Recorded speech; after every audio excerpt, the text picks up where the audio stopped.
Hello everyone and welcome to our new episode of Idol Talks. In today's episode I will talk about the AKB Sousenkyo of this year, 2018, for the 53rd single.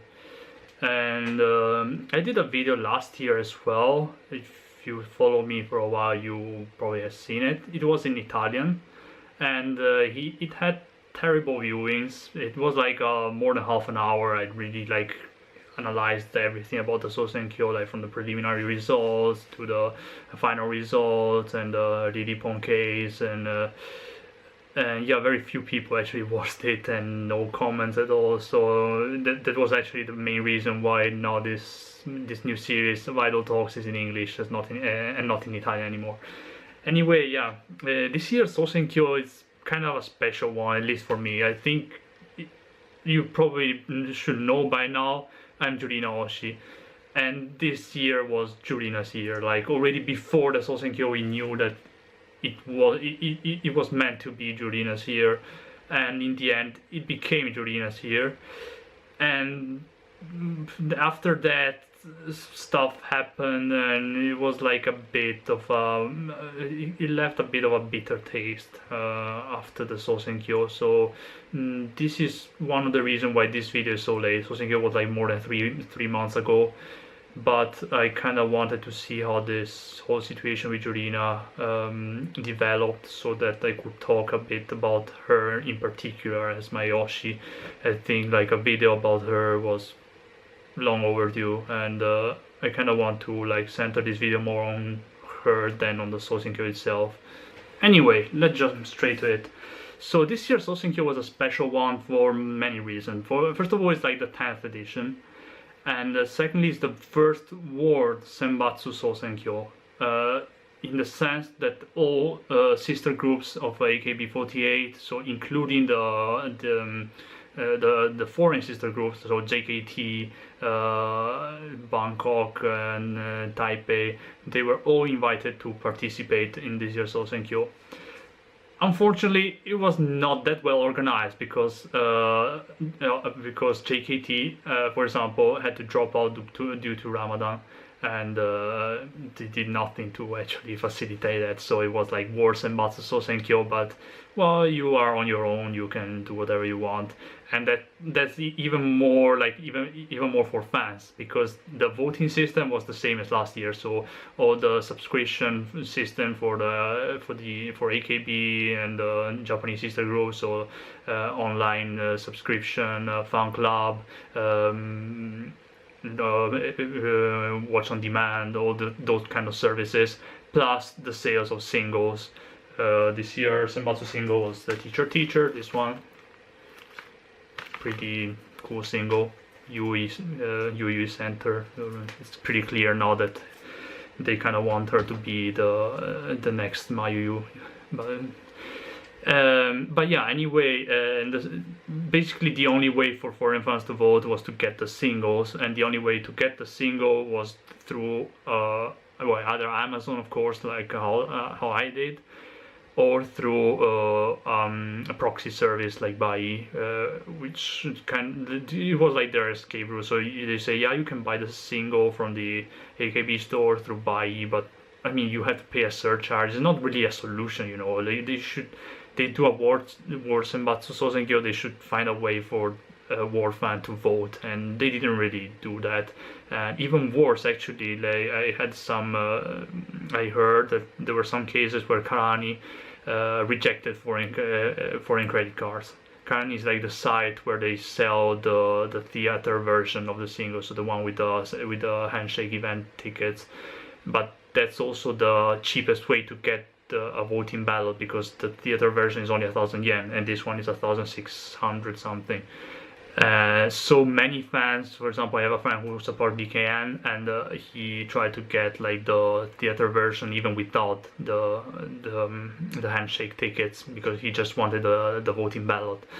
And it worked for a while, and then apparently they started to reject credit cards, foreign credit cards at some point, so people like abroad were not able to get the theater version anymore, and that's quite a shame because then you had to buy the more expensive regular version or limited version. So yeah, so it was kind of a shame in that sense. Like, it was a World Senbatsu Sousenkyo, but not really. I mean, okay, as for this year's Senbatsu, no Sashihara anymore, no Mayuyu. So the favorites were the three, of course: Jurina, Sakura, and Okiuka. Okiuka probably not favorite for the first place, but it was kind of a contest between Jurina and Sakura. Like, that was like the prediction. And the venue for the first year, they allowed voting for the venue, so the fan could propose any venue, and the only requirement was that it had a roof, because I think they had enough with rain from last year. So yeah, no danger of getting a concert cancelled. And the selected venue was Nagoya Dome, so it was already like a premonition of the fact that this would be SKE's year, and it turned out it is SKE's year. So yeah, so the preliminary result came in, and it was again a first place for Okiuka. I think their fan really wanted to get her to at least like that preliminary first place, because I mean, everything can happen in Sousenkyo, but objectively, like, she had the least chance of the three favorites to get the first place. And Jurina, Sakura was like a second, third place, and Na-chan also ranked pretty high. She was definitely like the favorite from AKB, and Suda Akari also ranked pretty high. In fact, like, there was already quite the first big surprise, I would say, but not really. She always ranked high, but yeah, nobody expected her to surpass Sakura in the end. That was definitely a surprise. And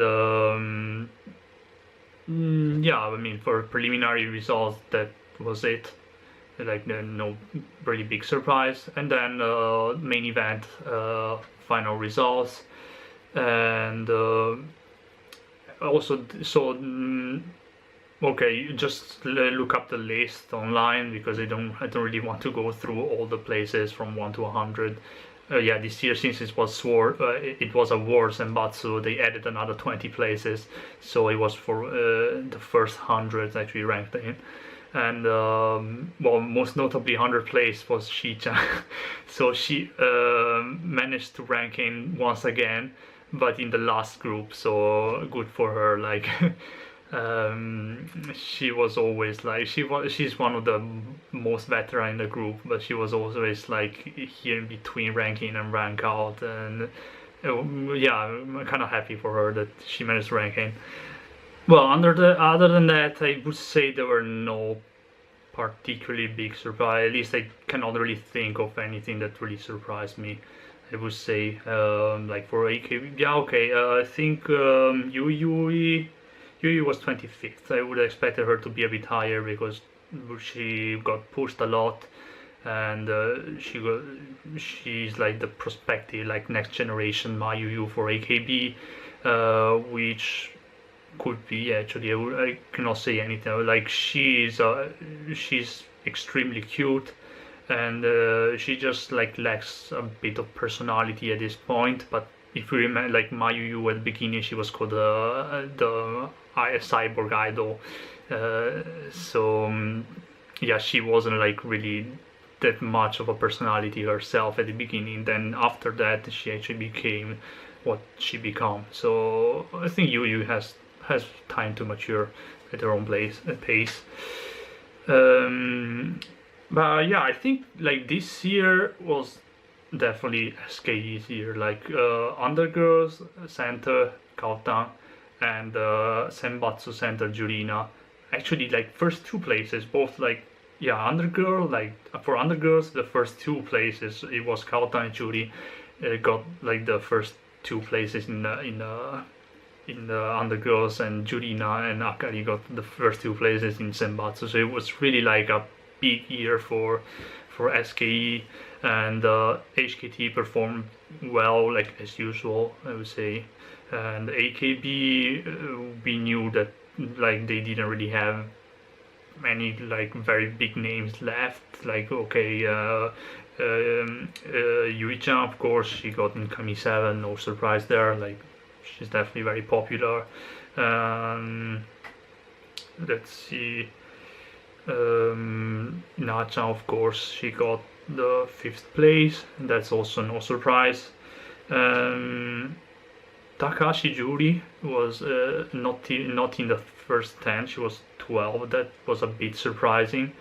And another actually very big surprise and very pleasant surprise was the 8th place of Minaru. She's also a very veteran in the group, and nobody expected her like to just make this big comeback, just to make the case, just to rest the case that this year was SKE's year. And yeah, 8th place for Minaru, like I was so happy for that, because like she's 9th generation, 8th generation, I think. That so she's in the group for quite a while. She started in AKB, then transferred to SKE, and from there like she didn't really find that much success. And this year she made such a comeback, so it was great for her. And so yeah, the big surprise, of course, was the 3rd place for Sakura, and the 4th place for Yuka, and the 2nd place for Akari. Nobody expected Akari to just jump over Sakura, and so yeah, so that was definitely like the big surprise. And then in the end, of course, the victory for Jurina. I expected it, I wanted it, all Jurina fan wanted it, and yeah, and we knew it would happen. Like even like Jurina's campaign was very aggressive. Like she said, "I'm not trying to win this year. I'm going to win," and she did. So yeah, I have nothing more to say. Like I was so happy. I think. Where did I watch? I think it was like in my I watched like the Sousenkyo in my student accommodation, and basically like I think they heard me shouting like from the street after I saw Jurina's 1st place, but whatever. And well, then other than that, I would probably mention the 2 BNK members who managed to rank in this year, because I think it's quite a big achievement for them, like to rank in basically in a Japanese event. Because yeah, World Senbatsu, but it was a Japanese event. It's like saying World Series in the US. Yeah, it's not World Series. It's an American event, and World Senbatsu is actually a Japanese event. So very well done. I think yeah, 72nd place for music. I think. Oh, I don't know their Thai names, too difficult. And Cherplang, she got 39th place, so next girls. Yeah, it was quite an achievement for the Thai Altas, and for them, of course. Other notable things, Mi-chan, again in undergirls, the only 1st generation member left, and as she said in her speech, she's not going to graduate yet, so we had to bear with her for another while.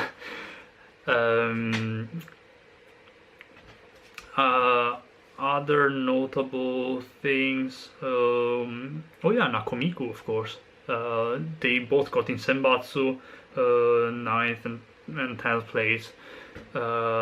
It's great. I adore them. Like they are just so cute, and yeah, so very happy for that. Tomo, she, despite 1 year rest, she actually came back in even a higher position than she was before she got an 8th place. Actually 7th place, sorry. So yeah, Kami 7 for her. She's definitely one of the candidates to be a top member of AKB, actually. She's always been a bit on the sideline, but I don't know why, because she's so popular. She's very, very pretty, and she has a great personality, and yeah, I think we can expect great things from her. Um, as usual, we have the Sousenkyo scandal. Like we have one every year apparently, so we cannot escape from that. And this year was Naka. She got caught with a man in her apartment by Bunshun, and she decided to talk about it in her speech. I don't know, like every year we have to have like one of these girls who actually need to put in some scandals in the Sousenkyo for some reason. And I mean, probably you already know this by now. I don't have a very high opinion of Rika. Like already from the beginning, I think that her personality is not particularly pleasant, and it happened that she berated like fans. Well, maybe not fans. Like she berated people on the showroom, and there was one case, for example, that somebody like criticized her on showroom and say, "What are you doing here? You don't. I bet you don't even have a girlfriend." And I pretty sure that like 80% of her fans actually they kind of cringe at that remark. So yeah, I really don't really have a high opinion of her, and I think that the way she handled the scandal, this Sousenkyo was just a bit disgusting, to be honest. Like, I mean, if you can just like go and rewatch her speech, her apology like seems so insincere. She was like, "Oh yeah, I messed up. Happens, and I don't know. This is how idols work." No, it's not. You're just a dickhead. And yes, and the worst thing is that she actually got away with that. Like at least like, officially, there was like no official punishment for what happened, and this kind of like goes a long way to say how scandals are handled in the AKB group. Like nowadays, basically they just don't care anymore. It's so probably just all free publicity for them. I don't know, but yeah, they just don't really care anymore. Like starting from Riripon last year, they actually offer her to stay in the group after marriage, which seems crazy to me. And in the case of Rika, basically like absolutely no repercussion at all. Like at the official level, at least. Like unofficially, I think. I hope that her popularity went a bit down after that. But seriously, how can you still like support her after what happened, and after like how she actually tried to justify herself, like by non-justifying herself and say, shit happens.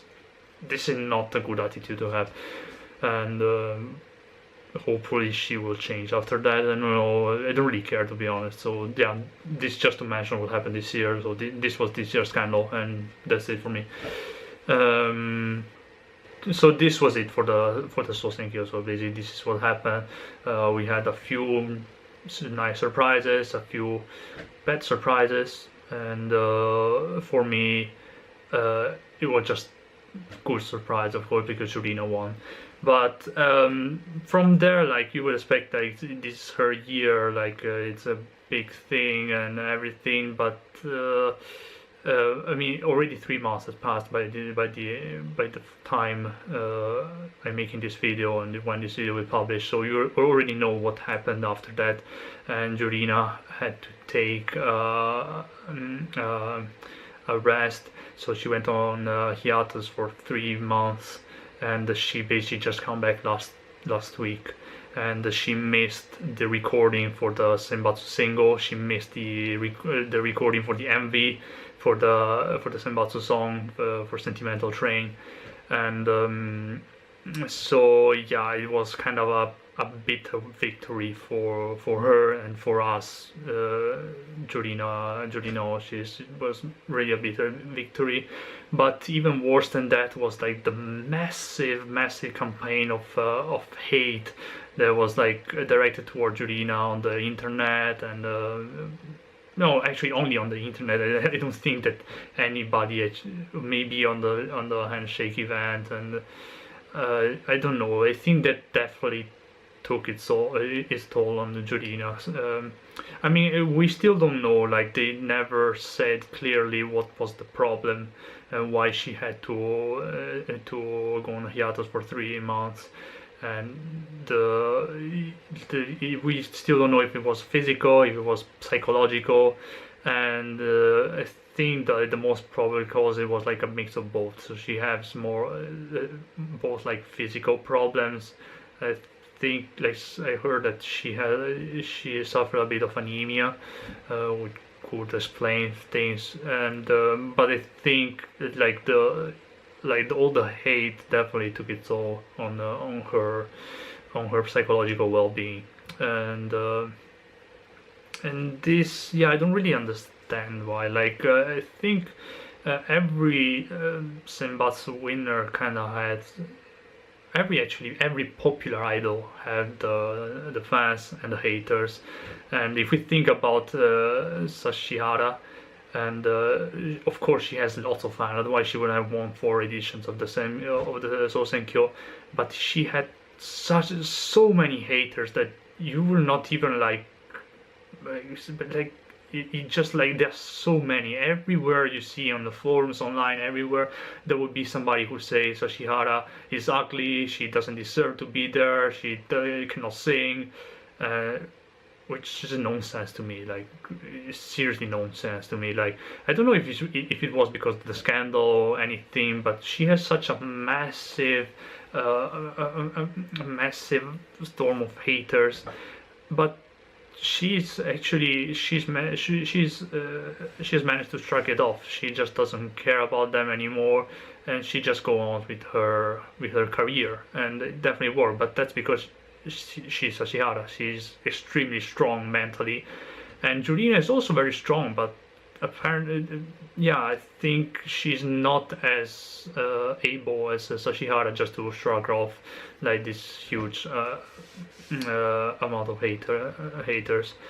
And apparently, like, it was something like there were rumors about a feud between her and Sakura, which is also nonsense. And I think I don't really dislike Sakura. Like, she is pretty, she really puts in a lot of effort, and she just doesn't appeal to me, like her personality, or better, her known personality. Like, I really like idol who have a very strong personality. That's why my Kami-oshi was Takamina, and now it's Jurina. So idols with extremely with big personalities, with extremely like strong personalities, and idols who can like hold their own. Sakura is just not that kind of idol. She's just like the weak idol, the scared.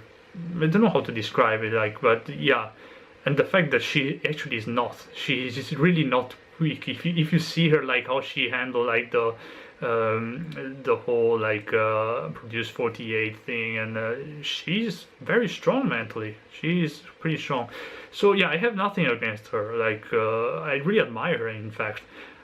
But they're like her fans, the Sakura fans. They really need to calm their tits down, because like seriously, you just cannot, in order to support your Oshi, just to berate somebody else, another idol, her rivals. You cannot do that. That's just not the way to be an idol fan. To be an idol fan, you are free to support your Oshi. You should support your Oshi more than the others, but you cannot berate the others. That's just not the way to do that. If you do that, you cannot call yourself an idol voter. That's what I think. If you spread hate towards other idols, you are not worth of being an otaku. Anyway, yeah, what happened? They apparently, like, in the during the concert, there were like several happenings actually. Even Jurina actually, during the concert before the opening the ballot, had to like sit out for a few songs. She had like I don't know, she fainted. I don't really know actually. I didn't watch the concert, so And Sakura as well had some kind of problems. She had to stay out from for some songs, and apparently at some point Jurina actually told Sakura to dance better. I don't know for which song, and and people went mad for that, and they say why? I mean, of course now they are like the two most popular girls in the group, so we kind of see them as rivals, but they're not equal. Like if you think that they are equal because of that, you're wrong. Jurina is a senpai in everything. She's older than Sakura. She's been in the group for longer than Sakura, so she is the senpai and Sakura is the kohai. So she has all the right to teach Sakura, to actually give her advice and to criticize her if she's doing something wrong. And actually, if we hear like SKE members, like Jurina is a very good senpai at that. She actually supports her kohai a lot. So yeah, so I mean this whole thing doesn't really make sense. Like she's been in the group for quite longer than Sakura, and more importantly, she has more experience as center than Sakura. Like I think Jurina was in almost like it was in a center position for almost all the SKE singles. I don't really remember, but like between single center and double centers, I think she got most of the SKE singles. Sakura started basically unknown, and she came under the spotlight after Kimi wa Melody. Before that, she was just like a trainee, and more importantly, Jurina didn't have a Sashihara producer in her group. Like she with Reina actually made SKE what it is now. And the same cannot be said about HKT. So Jurina has like a lot more experience than Sakura, you know, at that. So okay, so this about that episode. And by the way, actually, like after the concert, Jurina also apologized about that. I think she talked about that, and yeah, probably was not the right time and place to like make remarks, I guess, because but you had to understand that they were both very tense because of the Sousekyo. So I mean, especially Jurina, she was in Nagoya Dome. She was expected to be the winner there. Like you can just imagine how much pressure was on her in that moment. And after that, what happened is that I mean, there's nothing more to say. Like, so Sakura had to sit out a few songs, and Jurina, as the center, had to like reorganize the things as best as she could. So like haters calling her like attention whore for like taking the center, or I don't know. Yeah, it doesn't make sense. I mean, like she is the center; she's supposed to do that, and after basically the winner ceremony, actually this was on TV because it happened on stage. I think it was like one of the most beautiful scenes in all Sousenkyo. That is like when Jurina actually comforted Sakura during the winning ceremony. Actually, not even after, like during the ceremony, she actually took off her mic, so it was like all off mic, and she actually tried to calm down Sakura, and we don't know what she said to her because it was all off mic. But we see that like after she talked to her, like Sakura was a lot calmer, and yeah, I think that basically like illustrates just how careful of her kohai Jurina is. So and yeah, basically like yeah, this is what happened, and a lot of negative comments came after that, and yeah, at the end Jurina took a rest, and unfortunately they had to go on with the production without her, which I think is it was pretty ridiculous. Because she's like the center, she's the first place in Sousenkyo, she's the most popular girl in the 48 group right now. But yeah, apparently yeah, in the entertainment business they wait for nobody, so the production was already scheduled, and they couldn't make an exception even for her, even for the queen. So yeah, I mean, this is just how the entertainment business works, I guess. Like, they seriously wait for nobody. So there was a bit of a pity, and Sentimental Train is going on sale this month, and the Jurina place will be taken in the MV is going to be taken up by CG. You can see it on YouTube actually, and it's pretty ugly, I think. And it's also very sad because, like, by watching that video we are just reminded like what happened and how Jurina just couldn't enjoy her first ever victory in the Sousenkyo. And yeah, and the recording will be redone, the MV will be reshot, and hopefully we get to see them soon enough. Yeah, so basically this is what happened this year, my view on the Sousenkyo, and what happened next, like after.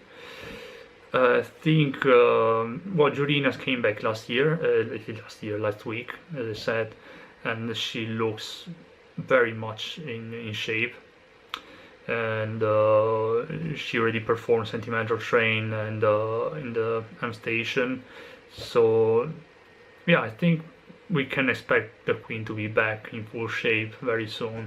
I'm really happy for that. Unfortunately, because of the health problem, she had to miss Produce 48, which I actually am kind of thankful for that, because like being in the Korean group would just like add so much work to her, and she already has a lot of work to do with SKE, with AKB, and with the Japanese side. So I will do probably one of the next episodes about Produce 48. I'm a bit behind on watching the episode, and but yeah, I will like finish watching all the episodes and then make a bit of a video commenting on that. But like I can already tell you that my opinion on Produce 48 is not particularly positive. Like it was a very good opportunity for some AKB members to go back on the spotlight, but having Senbatsu members doing activity with a Korean group, not too sure about that. Like, we see how it will work out with Sakura, but I mean, Sakura is already quite busy as she is right now with HKT and AKB. We see how she managed her time with the Korean group as well. So yeah, this is it. Jurina, I think, has already passed in the history, like for being the Triple Crown. So she got a center position in Janken Senbatsu. She got the center position, of course, in the normal media Senbatsu, in the more management Senbatsu, and now she also got the center in the Senbatsu Sousenkyo. And this is a feature that nobody will ever be able to equate. And this is because the Janken Senbatsu doesn't exist anymore. So yeah, it's a bit unfair, I know, but yeah, nobody will ever be able to get again a Triple Crown like Jurina did. So yeah, really happy for that. Of course, I'm going to continue follow her and support her in whatever she does. And this is it for this episode of Idol Talks. And you can tell me your opinion on that, on what happened on the Sousenkyo of this year, and yeah, what you expect for the next years. I hope she's going to win again next year and maybe enjoy a bit more her victory, not like this year. But the fact that this year was just special for her in many ways, because of course it was the year in Nagoya, like the Senbatsu in Nagoya Dome, so she basically won at home, and it was her first center in the Senbatsu Sousenkyo, so there's only one first center, but hopefully like she can enjoy her second center a bit more than she did the first center. So I see you in the next episode of Idol Talks.